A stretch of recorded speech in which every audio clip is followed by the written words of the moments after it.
स्वरूपानंद जी क्या बताते हैं देखिएगा। ये है प्रवचन प्रसून पुस्तक, प्रवचन प्रसून। ये आपके समक्ष है और ये कहाँ से छपी है?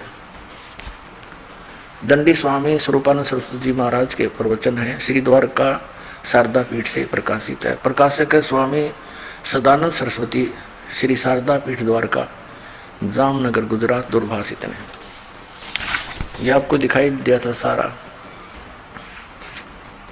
और ये 2 शब्द में स्पष्ट किया है कि ये सन 1967 में पूज्यपाद श्री स्वामी स्वरूपानंद सरस्वती जी महाराज के प्रवचनों का संकलन है। अब इसके 111 पृष्ठ पे दिखाते हैं। ये 111 पृष्ठ पे है।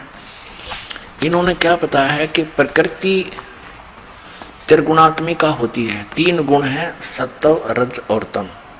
प्रकृति के 3 गुण अंतःकरण में ही भी रहते हैं, वह कर्म से घटते बढ़ते रहते हैं। ये क्या बताते हैं? प्रकृति इन 3 गुणों को कहते हैं सत्व, रजो और तम, या इनकी प्रकृति है दंडी स्वामियों की। पुण्यात्माओं, ये तो हैं इनके अपने विचार। और हमारे सदग्रंथ क्या बताते हैं?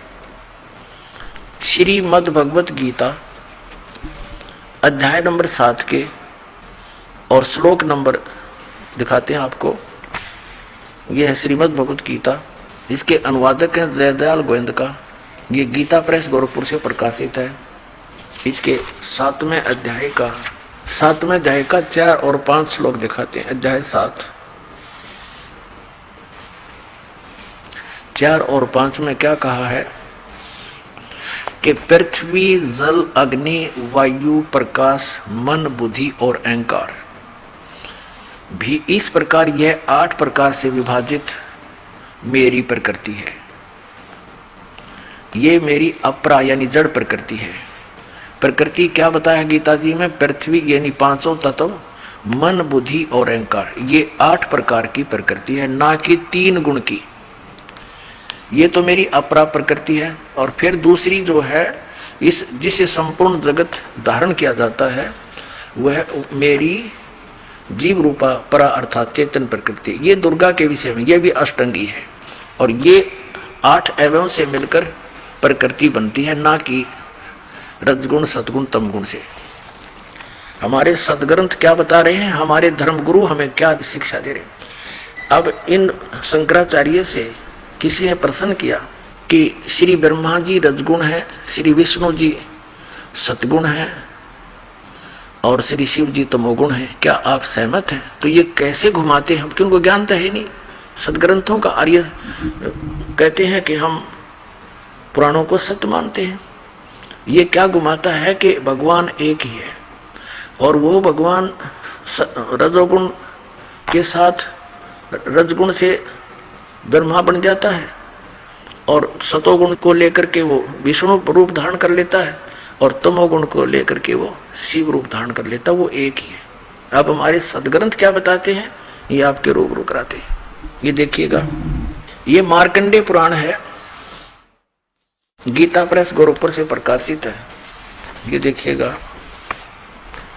प्रकाशक है, मुद्रक है गीता प्रेस गोरखपुर, गोविंद भवन कार्यालय कोलकाता का संस्थान। इनके फोन और फैक्स नंबर है। इसके 123 पृष्ठ पर हम चलते हैं। ये 122 से प्रारंभ करते हैं और फिर इधर 123 पर कंसेप्ट क्लियर होगा अपना। हम 122 से शुरू करते हैं। यहां से मार्कंडेय जी बोले, ये बताते हुए आ रहे, हम यही साथ में ही देखेंगे, यहां लिखा साफ ही। 123 पृष्ठ है। इस तरह स्वयंभू परमात्मा की 3 अवस्थाएं हैं। रजोगुण प्रधान ब्रह्मा, तमोगुण प्रधान रुद्र और सतगुण विश्वपालक विष्णु है। ये ही 3 देवता हैं और ये ही 3 गुण हैं। यानी उस परमात्मा से ये अलग है। रजोगुण प्रधान ब्रह्मा, तमोगुण प्रधान रुद्र और सतोगुण प्रधान विश्वपालक विष्णु है और वे ही 3 देवता हैं और वे ही 3 गुण हैं। अब और कंसेप्ट क्लियर करेंगे। इन अज्ञानियों ने इतना अज्ञान फैला दिया है कि अब इसको हटाना कितना दूभर हो रहा है। देखिएगा, श्रीमद् देवी भागवत हिंदी टीका सहित भाग 1 अथ श्रीमद् देवी भागवत भाषा टीकम समाहतम, खेमरा श्री कृष्ण दास प्रकाशन बंबई से प्रकाशित है। और यहाँ पर भी इसका बहुत सा हवाला दिया गया है। ये सारा कुछ इनका और डिटेल लिखी हुई है यहाँ पर। अब इसके हम तीसरे स्कंद पर आते हैं। ये है अथ श्रीमद् देवी भागवते भाषा टीका युक्ते तृतीय स्कंध है प्रारंभते। इसके हम 11 पृष्ठ पर आते हैं। ये 11 पृष्ठ है और भाषा टीका तृतीय स्कंद अध्याय 5 का श्लोक नंबर हम 8 पढ़ देंगे। 7वां समाप्त हुआ, 8वां प्रारंभ होता है। हे माता, भगवान शंकर अपनी माता दुर्गा से कह रहे, हे माता, यदि हमारे ऊपर सदा आप दया युक्त हो तो हमको तमोगुण में किस प्रकार प्रदान किया है? ब्रह्मा रजोगुण और हरि सतगुण युक्त किए हैं। अब हम इसका संस्कृत पढ़ेंगे। इसमें संस्कृत भी साथ में है, ये और कृपा की है, यह भी हमारे पास उपलब्ध है। यदि दया धर्मना, यह 8वां श्लोक है। यदि दया धर्मना न सदाम्बिके कथम अहम विहित है। भगवान शिव बोल रहे हैं, तमोगुण है। और कमल जय, कमल से उत्पन्न होने वाले ब्रह्मा जी रजोगुण संभव, रजोगुण क्यों बना दिया? सुवित क्यों सतोगुण हरि यानी विष्णु जी को क्यों सतगुण बना दिया? इति सिद्धम, रजगुण ब्रह्मा है, सतगुण विष्णु, तमगुण शिव जी। और इन हमारे शंकराचार्यों की ये इनके इष्ट देव कौन है? इनको तो शर्म आन लगी, क्योंकि इनको पता लग गया कि रामपाल के इस तत्व ज्ञान का प्रचार बहुत घना हो गया हिंदू समाज में, पुण्यात्मा शिक्षित है। अब इनको सु आ गया यु ज्ञान। अब इनको शर्म आने लगी अपने इष्ट देव बचाने में। ये दास बताओगा इनके कौन है इष्ट देव, देखिएगा। वैसे तो ये आपके समक्ष कर ही दिया। यह एक पत्रिका है श्री माता, और ये कहाँ से छपी है? Shri Mata computers private limited, ये यहाँ से देख लियो। अब इनके ये है इष्ट भगवान इन शंकराचार्यों के। ये नारायण यानी विष्णु जी आपके समक्ष है, और ब्रह्मा जी ब्रह्मा, और शिव भगवान सदाशिव, ये इनके सदाशिव है।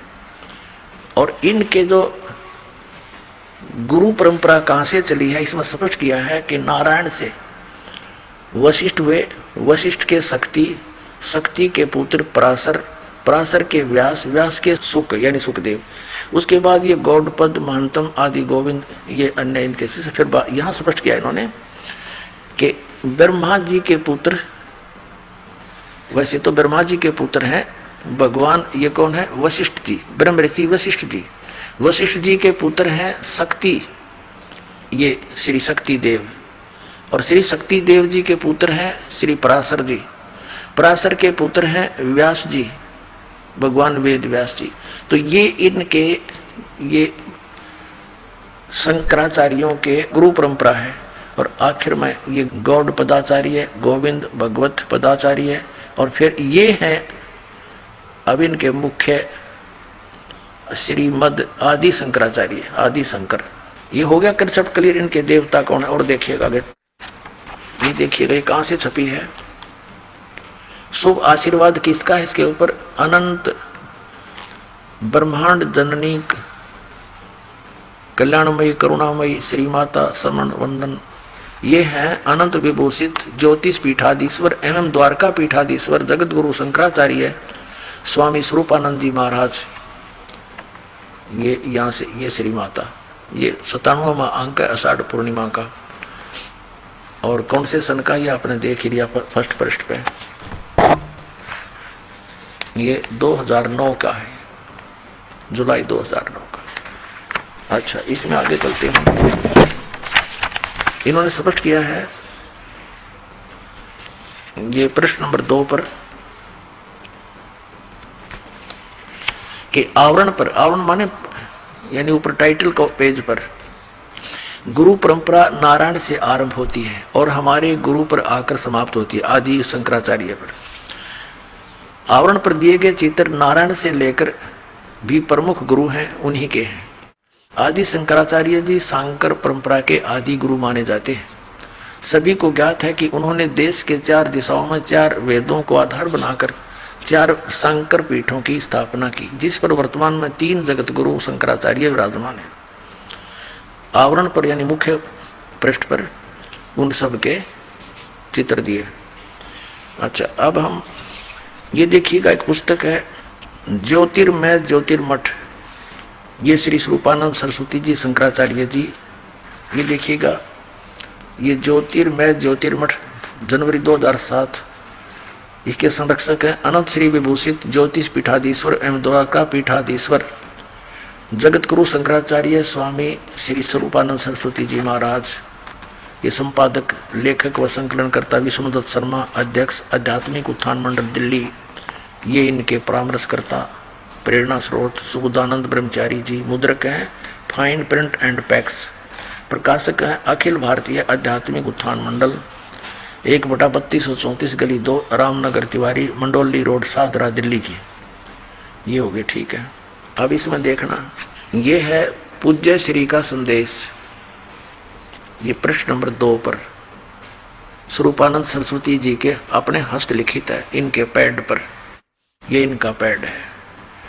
हमारे सांकर अद्वैत दर्शन के अनुसार भूत भौतिक प्रपंच के मूल में प्रकाश और विमर्श 2 पदार्थ हैं, जो मणि और उसकी प्रभा के समान परस्पर अभिन्न है। प्रकाश शिव और विमर्श उसकी शक्ति है, पार्वती और परमेश्वर, या त्रिपुर सुंदरी या त्रिपुर सुंदर। यानी शिव को तो वो त्रिपुर सुंदर है और पार्वती को त्रिपुर सुंदरी है, त्रिपुर सुंदरी। और यहाँ देखिए त्रिपुर सुंदरी की पूजा कर रहे हैं पार्वती की श्री स्वरूपानंद जी, 6 पृष्ठ पे। भगवती श्री राजेश्वरी त्रिपुर सुंदरी देवी, ये इसके बारे में उनका प्रवचन है। ये श्री स्वरूपानंद जी इस त्रिपुर सुंदरी यानी पार्वती की पूजा कर रहे हैं। प्रश्न नंबर 11 पे इसी पुस्तक के पत्रिका के आदि शंकराचार्य के संक्षिप्त जीवन में क्या लिखा है कि लगभग 2500 वर्ष पूर्व शंकराचार्य का जन्म हुआ।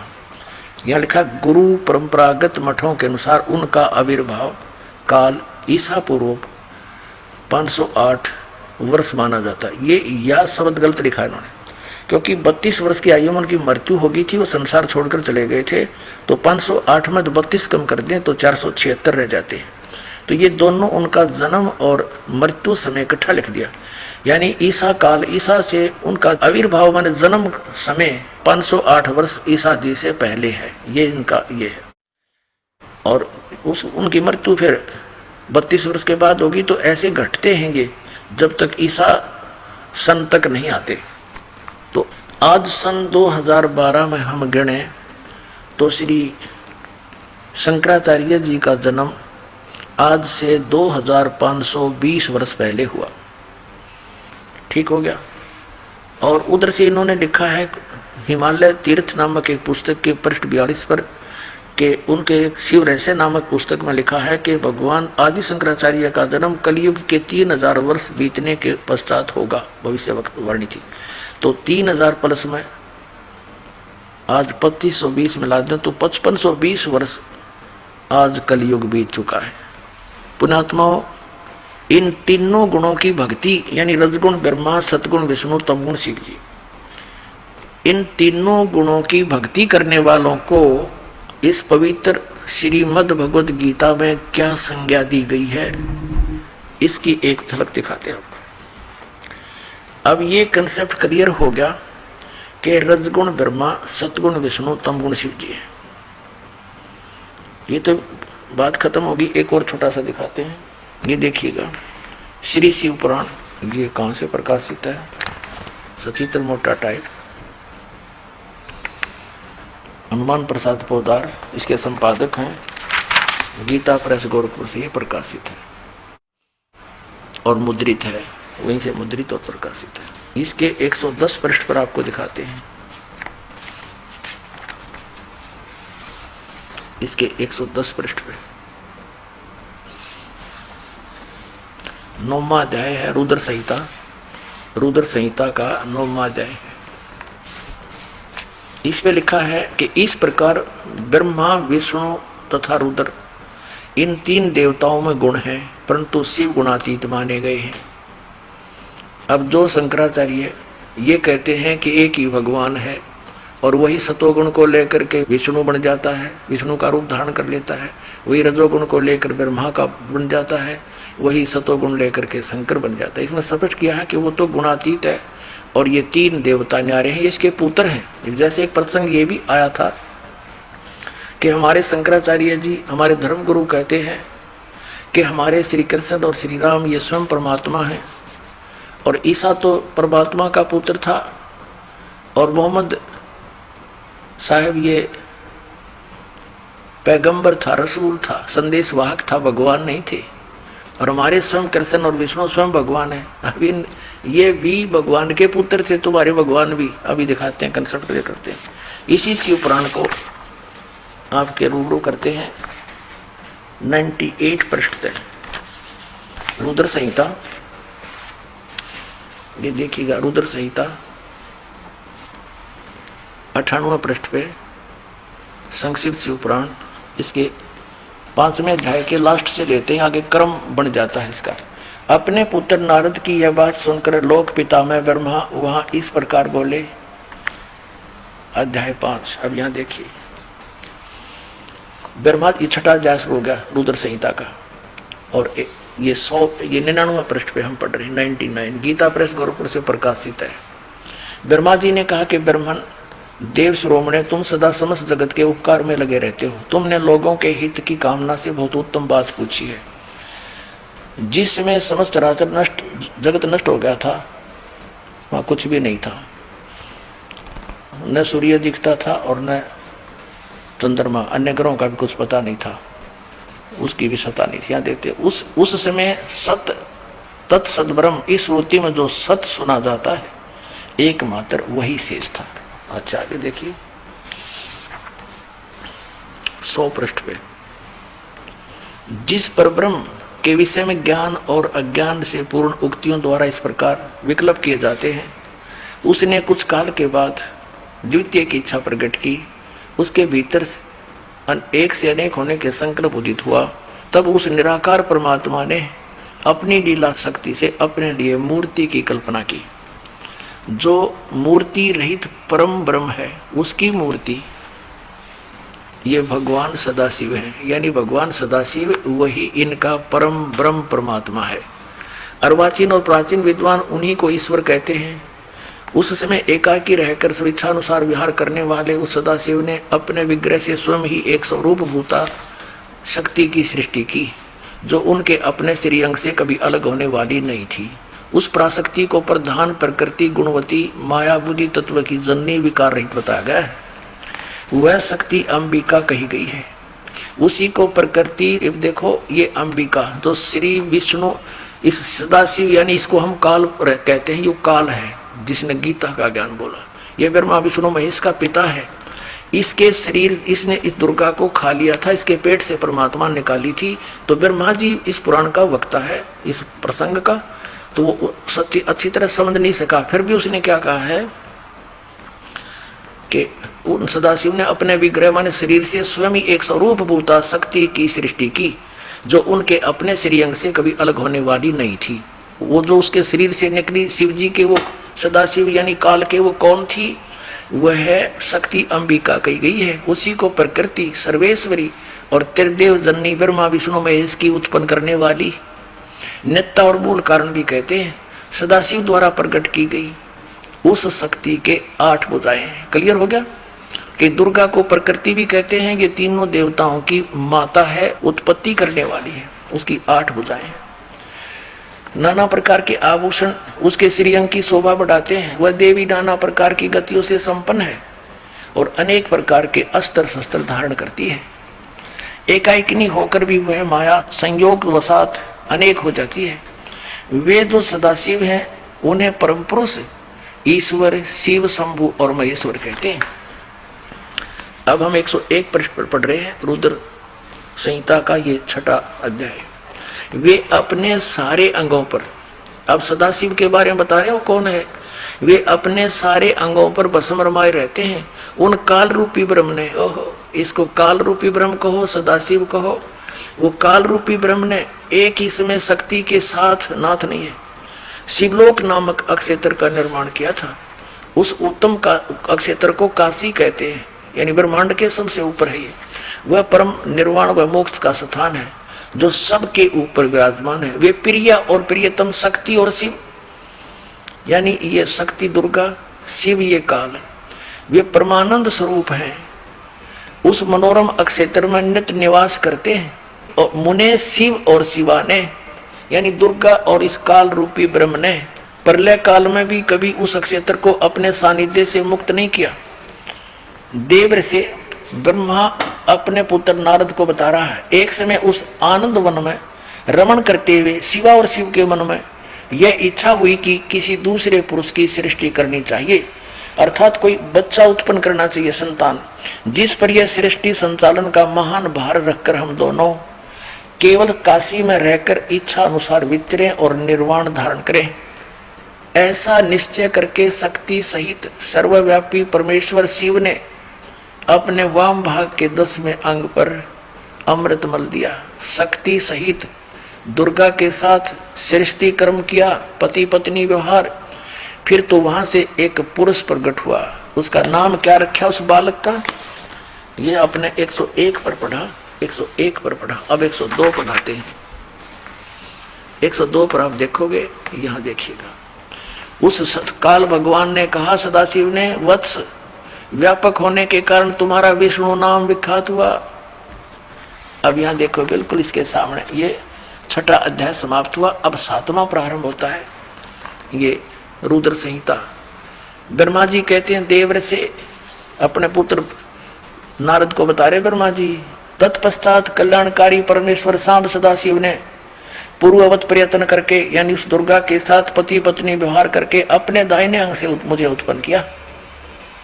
अब क्या हो गया, अपनात्मा विष्णु यु काल का पुत्र है और यु हमारे शंकराचार्यों का भगवान है, तो ये भगवान कैसे हो गया, ये भी इनके भगवान का पुत्र ही है। तो है इनका मिथ्या ज्ञान, वेशलेस, निराधार, और इन्हीं अटकलों पर ये हमें आपस में लड़ाते रहे, हिंदुओं के धर्म गुरु और मुसलमानों के धर्म गुरु। परमात्मा कबीर जी कहा करते थे, कोई कहे मारा राम बड़ा है, कोई कहे खुदाई रे, कोई कहे ईसा मसीह बड़ा है, ये बाटा रहे लगाई रे, कोई कहे मारा राम बड़ा है। कहते ये मूर्ख बना रहे हमारे को। अब ना हिंदुओं के धर्म गुरुओं को अपने सदग्रंथों का ज्ञान, और नहीं मुसलमानों के धर्म गुरुओं को अपने उस पवित्रों का सदग्रंथों का ज्ञान। तो पुण्यात्माओं, अब हम शिक्षित हैं, जीव हमारी जाति है, मानव धर्म हमारा, हिंदू मुस्लिम सिख ईसाई कोई धर्म नहीं है न्यारा। हम एक पिता की संतान है, परम पिता के सत्पुरुष के। इस काल ने हमें मूर्ख बना रखे। अब यहाँ एक कंसेप्ट तो ये क्लियर हो गया कि इस दुर्गा और काल के 2 बेटे सिद्ध हो गए, पुत्र श्री विष्णु जी और एक श्री ब्रह्मा जी। अब तीसरा यह अनुवाद करता विचलित हो गया, यहाँ तो इसने दिया छोड़, फिर एक जगह और पा गया। कहते हैं चोर चुरावे तुमबड़ी और गड्ढे पानी में, वो गड्ढे हुआ ऊपर आवे ना, सच्चाई छनी ना। जैसे किसी चोर ने तुम्बा चुरा लिया, किसी का सूखा हुआ होता है, और उसने पानी में छुपाया है, वो छुपा के आकर बैठ गया, थोड़ी देर में वो आ गई तरफ नो चमका, ऊपर आ गया, वो फिर दबा का, वो फिर ऊपर थोड़ी देर में आ चमके। कहते चोर चुरावे तुमबड़ा गड्ढा पानी में, वो गड्ढा हुआ ऊपर आवे ना, सच्चाई छनी ना। तो इन्होंने इस सच्चाई रूपी तुम्बे को गाड़ने की कोशिश तो बहुत करी, पर ये छुपा नहीं। अब देखो शिवपुराण के अंदर, ये संक्षिप्त शिवपुराण, इसके संपादक हनुमान प्रसाद पोदार, ये वही चल रहा है जो अभी आपको दिखाई थी। अब हम आते हैं अपने उस कंसेप्ट पर। एक समय श्री विष्णु जी सतगुण और श्री ब्रह्मा जी रजगुण की आपस में कहा सुनी, यानी युद्ध हो गया, झगड़ा हो गया। किस बात में? ब्रह्मा जी कहता मैं तेरा पिताजी, विष्णु जी को, विष्णु कहे मैं तेरा बाप। क्योंकि ये काल जो सदाशिव है इनका पिताजी, ये इनको भ्रमित किए हुए, गीता ज्ञान भी ये काल सदाशिव काल रूपी ब्रह्म ही बोल रहा है। और ये 7वें अध्याय के 24-25 श्लोक में कहता है कि मैं कभी किसी के समक्ष नहीं आता अपने वास्तविक रूप में, मैं अपनी योग माया से छुपा रहता हूँ। तो इसने क्या किया है कि किसी महर्षि ने भगवान पाने के लिए समाधिस्थ होने की चेष्टा की, किसी को तो ब्रह्मा जी के रूप में दर्शन दे दिए और किसी को शिव जी के रूप में, किसी को विष्णु जी के रूप में। जिसको विष्णु जी के रूप में दर्शन दिए समाधि दशा में, तो वो विष्णु जी के पास आकर उसका सिर हो गया कि आप ही भगवान हो, मैंने देख लिया है, आपने छुपा रखा अपने आप को, आप सर्वशक्तिमान हो, सर्वसृजनहार हो, आप परमात्मा हो। ऐसा 1, 2, 10 सैकड़ों ने कहा। तो विष्णु जी को भ्रम हो गया कि मैं सचमुच शायद मैं ही सृजनहार हूँ। और ये भी कहा कि ब्रह्मा जी आपकी नाभि कमल से उत्पन्न हुए हैं। उधर से उसने जिसको ब्रह्मा जी के रूप में दर्शन दिए, उसने श्री ब्रह्मा जी को आवाहन दी, आप सचमुच परमात्मा हो, आप जगत के पिता हो, जगत पालक हो, सर्वशक्तिमान तुम ही हो। इस बात का भ्रम श्री ब्रह्मा जी को हो गया।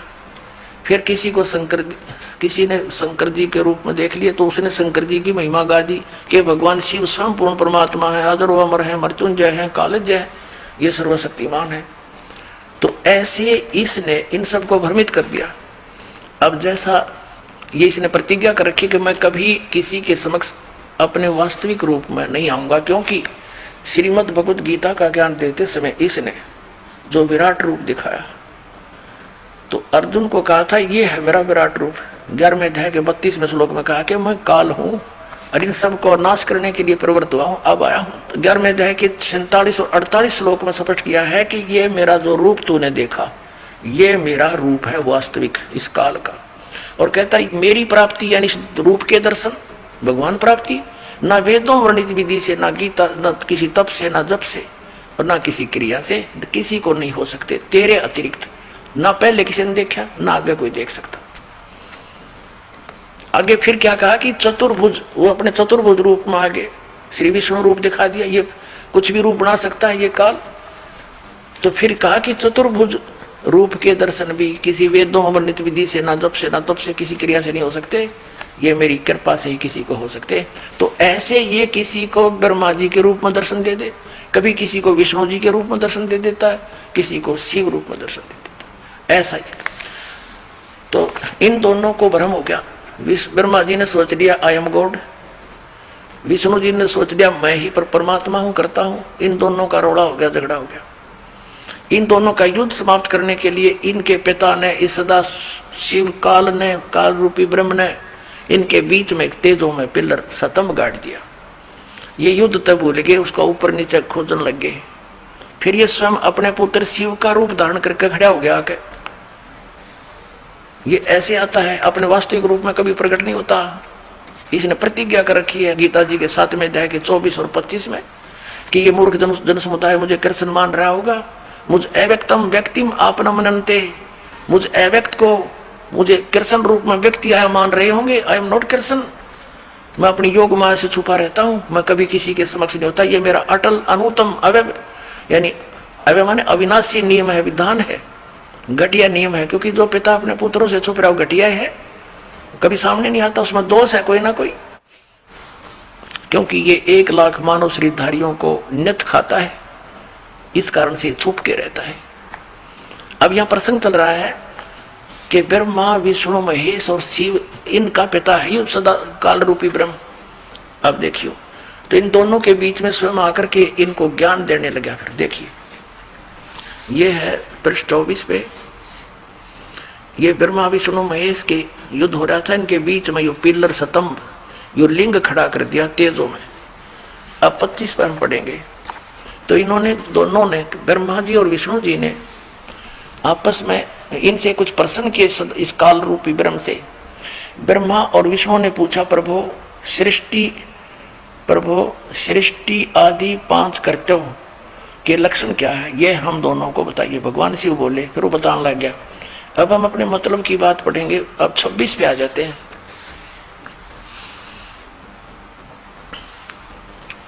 अब ये काल रूपी ब्रह्म विष्णु और ब्रह्मा को कहता, पुत्रो, हे मेरे पुत्रो, मेरे बेटो, तुम दोनों ने तपस्या करके प्रसन्न हुए मुझ परमेश्वर से सृष्टि और सतीथि नामक 2 कृत प्राप्त किए।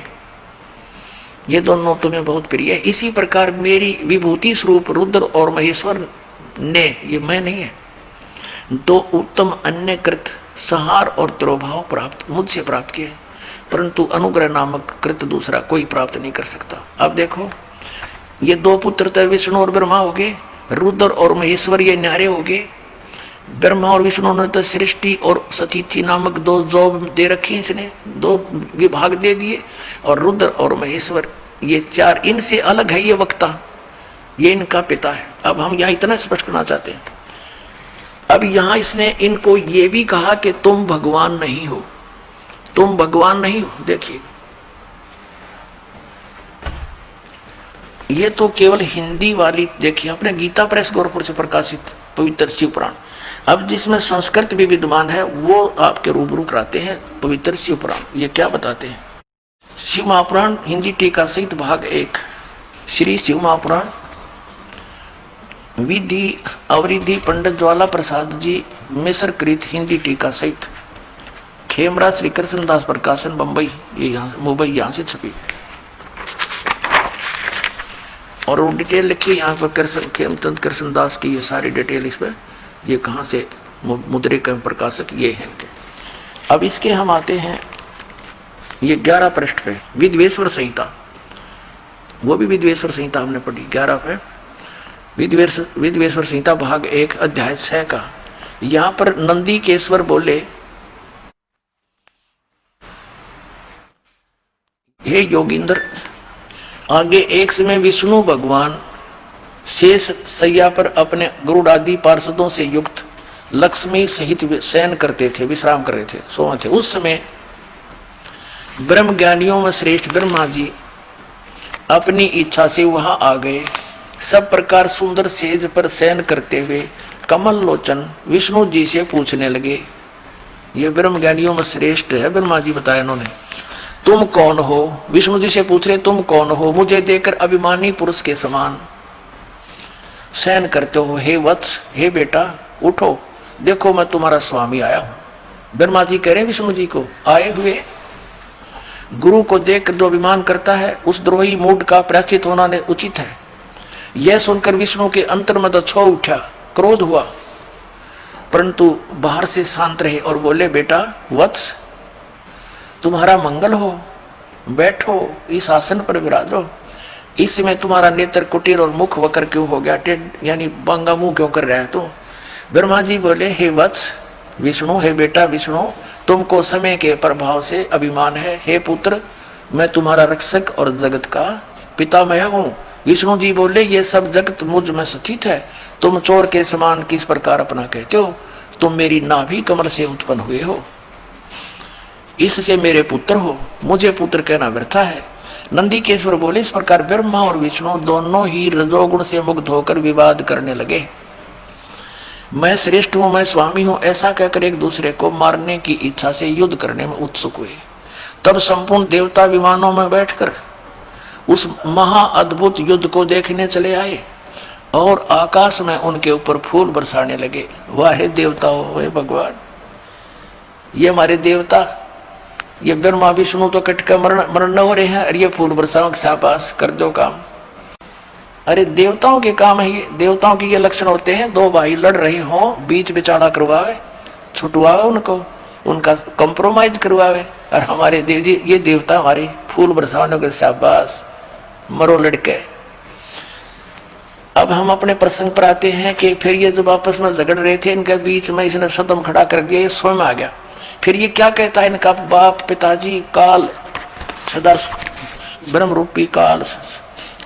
हम संक्षिप्त सा लेते हैं, ज्यादा आगे नहीं जाएंगे। अब देखिएगा इसके 17 पृष्ठ पर विद्वेश्वर संहिता, पहले हमने 11-12 पृष्ठ पढ़ा, अब 17 पर आ गए हम।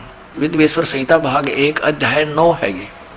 अब यहाँ क्या बताया है कि फिर वो नंदीकेश्वर बोले इस प्रकार, आगे बताता है कि उन दोनों की अज्ञानता और वैर को दूर करने के अर्थ दोनों से कहा उस इनके पिताजी ने कि मेरे सकल और निष्कल ये दो वेद से दो रूप हैं, परंतु और ईश्वर नहीं, इस कारण उनके दो रूप नहीं हो सकते। पहला सतम रूप और पीछे मूर्तिमान रूप धारण किया है, इसमें ब्रह्म रूप निष्कल है, वो निष्कल यानी वो सतम खड़ा करा पिलर होता है, वो तो मेरा निष्कल निराकार रूप है। और ईश्वर रूप सगुण है, मैं खड़ा हूं ना, ये मेरा सगुण रूप है। मेरे ये दोनों रूप सिद्ध हैं, दूसरे किसी के नहीं। अब यहां हो सकती, इस कारण तुम दोनों को अथवा दूसरों को ईश्वरत्व की प्राप्ति नहीं हो सकती। तुमने जो अब अज्ञानता से अपने को ईश माना, ये बड़ा ही अद्भुत हुआ। उसके दूर करने को ही मैं रण स्थान में आया हूं। अब ये इनका पिता कह रहा है कि तुम यू आर नॉट गॉड, तुमने जो अज्ञान से अपने को ईश यानी भगवान मान लिया, ये बहुत अचरज हो गया, तुमने बहुत गलत कर दिया। अब तुम्हारी बुद्धि ठिकाने करने के लिए मैं आया हूं, दूर करने के लिए रण स्थान में आया हूं। अब तुम अपना अभिमान त्याग कर मुझ ईश्वर में अपनी बुद्धि लगाओ। मेरे प्रसाद से लोक में सब अर्थ प्रकाश करते हैं। अब देखो, ये कहता है जगत का वर्धक होने से मैं ब्रह्म हूं, इस तरह इसने अपनी फिर आगे महिमा मत बनाई है अपना आत्मा। अब फिर 18 पृष्ठ पे देखिएगा। अब कति कंसेप्ट क्लियर करना पड़ेगा ना, या फिर बात रह जाएगी। 10वां अध्याय 9वां या समाप्त हो जाता है। इति श्री शिव महापुराणे विद्वेश्वर संहिता भाषा टीकायाम 9वां अध्याय इति हो गया, यहाँ समाप्त हुआ। अब यहाँ स्टार्ट हो गया 10वां। इस 10वें के इसने आगे 10वें श्लोक में क्या बताया कि पुत्रो, वही जो हिंदी वाले में भी था, हे पुत्रो यह कृत आपने तप से प्राप्त किया है। ब्रह्मा और विष्णु से कहता है सृष्टि और स्थिति उत्पत्ति, यानी सृष्टि की उत्पत्ति और पालन कहता है। सो मैंने प्रसन्न होकर तुम्हें दिया है। आगे देखो, इस प्रकार दूसरे 2 कृत रुद्र और महेश को प्रदान किए। अब हम यहाँ सिर्फ इतना ही कंसेप्ट क्लियर करना था, हमने इतना ही कंसेप्ट क्लियर करना था, जिनको हमारे धर्म गुरु, पवित्र हिंदू धर्म के धर्म गुरु शंकराचार्य, जिनको पूर्ण परमात्मा विष्णु और शिव को बताते रहे, ये तो इनके इतिहास में लिखा कि ये भगवान नहीं है। तो क्या इनको वेदों का सदग्रंथों का ज्ञान था? अब जैसा इनके शंकर पंचम के 135 पृष्ठ पर लिखा है कि सबसे बड़ा पशु कौन है, उन्हीं का उत्तर है कि जिन्होंने सदग्रंथों को पढ़ा और उसके अनुसार धर्म आचरण नहीं किया, वो सबसे बड़ा पशु है। तो बाप पुण्यात्मा हो, निर्णय करने ला सबसे बड़े पशु कौन है। बोलो सतगुरुदेव की जय हो।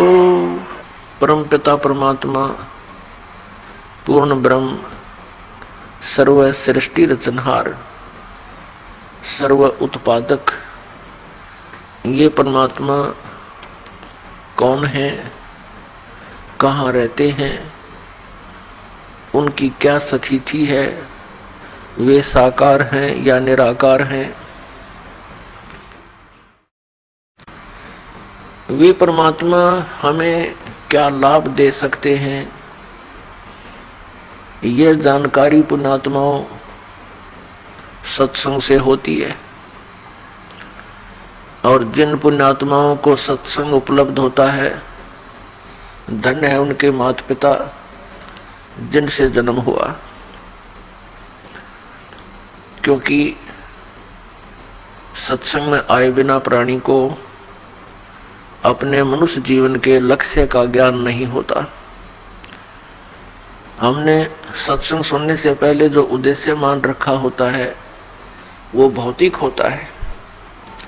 सत्संग में आने से हमारा आध्यात्मिक उद्देश्य बनता है, जो इस मनुष्य जीवन का मूल कर्तव्य है, आवश्यक कार्य है। जैसे अपने निर्वाह के लिए जो क्रियाकर्म हम करते हैं वो तो मजबूरी है और प्रत्यक्ष दिखाई देती है, वो भी हमने करनी पड़ेगी क्योंकि वो हमारी व्यवस्था है, मजबूरी है।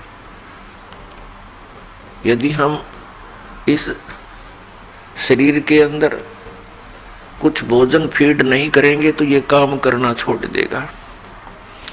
इसकी सुरक्षा नहीं रखेंगे, कोई झोपड़ी मकान महल कमरे बनाकर, तो भी इसको हानि हो गई तो ये व्यर्थ हो जाएगा। क्योंकि ये सब, इसको आहार देना, इसकी सुरक्षा रखना, ये किस लिए अनिवार्य है? केवल इसीलिए नहीं कि हमने बच्चे पैदा करने हैं, फिर उनको पालना पोसना है, उनका विवाह कर देना है, और फिर मर जाना है। ये तो जो क्रिया है ये हमारे प्रारब्धवश सब हो रही है, ये तो हमारी मजबूरी है। और जो कार्य जरूरी है वो सत्संग से ज्ञान होता है। तो वो पुण्यात्मा धन्य है जो सत्संग के अंदर आकर के इस अध्यात्म मार्ग को ध्यान पूर्वक सुनते हैं। कुछ एक सत्संग में भी आते हैं, यहाँ बैठकर भी अन्य ही चिंतन करते रहते हैं, क्योंकि हमारे ऊपर इतना प्रेशर डाल रखा है इस काल भगवान ने, ऐसी परंपराएं बनवा दी हमारी कि हम सारा जीवन उन्हीं को पूरा करने में मर जाते हैं।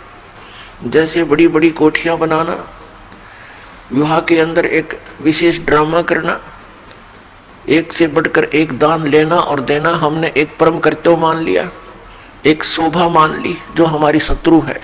अध्यात्म मार्ग में सबसे बड़ी शत्रु है ये वस्तु जो हम सर्व अधिक करते हैं। एक प्लाट ले लिया, संतुष्टि नहीं दूसरा और ले लूं, एक कोठी बना ली, संतुष्टि नहीं एक और बना दूं। उद्देश्य चाहे कैसा भी रहे कि अधिक बिक जाएगी, ज्यादा कीमत मिल जाएगी, धनी हो जाऊंगा। धनी होकर क्या करेगा? बेटी का विवाह करूंगा, उसमें पैसे लगाने पड़ेंगे, कोठी और बना लूंगा, दुनिया में शान बन जाएगी। इसी जोड़ तोड़ में मृत्यु हो जाती है।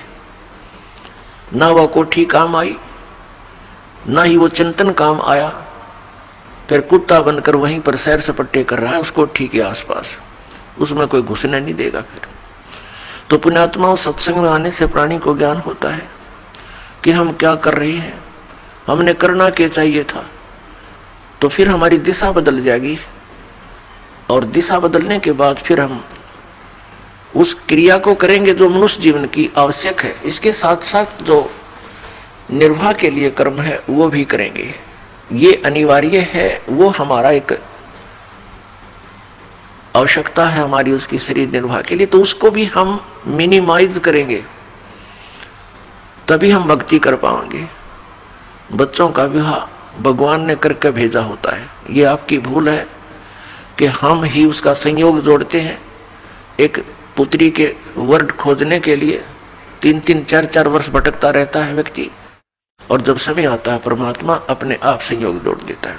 तो उसके बाद फिर ड्रामाबाजी हमारी रह जाती है, पता नहीं क्या क्या उसके उपलक्ष्य में हम 36 फंड करते हैं, कहीं डीजे बजाते हैं, पता नहीं क्या क्या सामान खरीद के दिखाना, लोग दिखावा, फ्रिज है, कूलर है, फलाना है, दकड़ा है, मशीन है, और वो आगे सारा कति काम नहीं आती, 20 वर्ष तक पड़ी पड़ी जरे वहां पर। तो कहने का भाव ये हमने कम करना है, परमात्मा से जोड़ दो अपने बेटा और बेटियों को। जिसके साथ भगवान हो गया फिर उसको कमी काहे की रहेगी। हमारा विश्वास उठ चुका है भगवान से, क्योंकि हम शास्त्र विधि को त्याग कर मनमाना आचरण करते रहे, जिस कारण से भगवान से मिलने वाली जो सहायता थी वो हमें प्राप्त नहीं हुई। भगवान की भक्ति करते करते भी हम ज्यों के त्यों बने रहे, आपदाएं आती रही, निर्धन होते चले गए, व्यवसायों में घाटे बनते चले गए, भगवान से आस्था हट गई। एक जगह गए, दूसरी जगह गए, वहां भी बात नहीं बनी, तीसरी जगह गए, चौथी जगह गए, नहीं बात बनी, तो अंत में हम नास्तिक हो जाते हैं कि भगवान है ही नहीं। तो पुण्यात्माओं, ये सत्संग विश्व के अंदर जो बरवाला आश्रम के अंदर है, ये सत्संग कहीं पर नहीं है। ये अभिमान नहीं, ये यथार्थ ज्ञान जानना,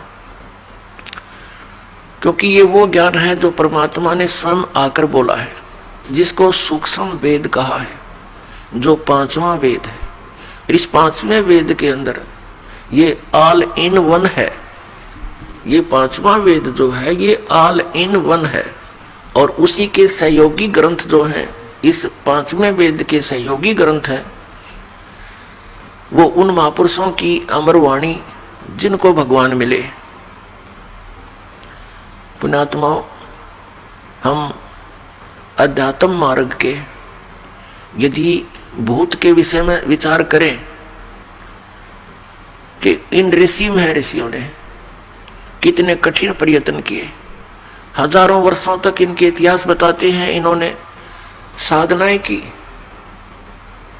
हठ योग किया, जैसा भी क्रिया इनको किसी ने बताई, सिर्फ धड़की बाजी लगाई, लेकिन परमात्मा नहीं मिले। इसलिए उन सभी का अनुभव ये कह रहा है कि गॉड इज फॉर्मलेस, परमात्मा निराकार है। तो पुण्यात्माओं, क्या उनको भगवान मिला? जो साधनाएं वो ऋषि लोग किया करते थे, वर्तमान में वो क्रियाएं भी नहीं रही, हम और अन्य क्रियाओं पर आकर रुक गए। हमारे पूर्व के जो ऋषि महर्षि थे, पुण्यात्माओं, ये धर्म मजहब ये कोई इनका लंबा इतिहास नहीं है। 2520 वर्ष पूर्व, 2520 वर्ष पूर्व आदि शंकराचार्य जी का जन्म हुआ। सन 2012 से 2520 वर्ष पूर्व आदि शंकराचार्य जी का जन्म हुआ और फिर उन्होंने इस हिंदू धर्म की स्थापना की। उसके बाद आज से 2020 वर्ष पूर्व ईसाई धर्म का उत्थान हुआ ईसा मसीह जी के द्वारा, और मुसलमान धर्म का ईसा जी के 600 वर्ष बाद लगभग, यानी 1400 वर्ष इस मुसलमान धर्म को बने हुए हैं। और सिख धर्म का इतिहास तो बहुत ही छोटा, यानी 500 वर्ष पूर्व हुआ है। उससे पहले कोई भी मजहब नहीं था। अब ये मजहब क्यों बने, ये जनसाधारण के बस की बात नहीं, इस षड्यंत्र को कोई समझ सके। यहाँ का जो मालिक है वो ब्रह्म है, सर्वपुरुष है, जिसको ज्योत निरंजन भी कहते हैं, काल भी कहते हैं, जिसने श्री कृष्ण जी में प्रवेश करके श्रीमद् भगवत गीता का ज्ञान दिया, जो श्री ब्रह्मा, श्री विष्णु, श्री शिव जी के पूज्य पिताजी हैं। ये 21 ब्रह्मांड का स्वामी है और एक ब्रह्मांड में हम रह रहे हैं। इसने परमात्मा को ना पहचान कर, क्योंकि भगवान अन्य रूप में आए हुए थे, कबीर देव, कबीर साहब अपने पुत्र जोगजीत के रूप में, उनका पुत्र सतलोक में वचन से सब पुत्र हुए हैं।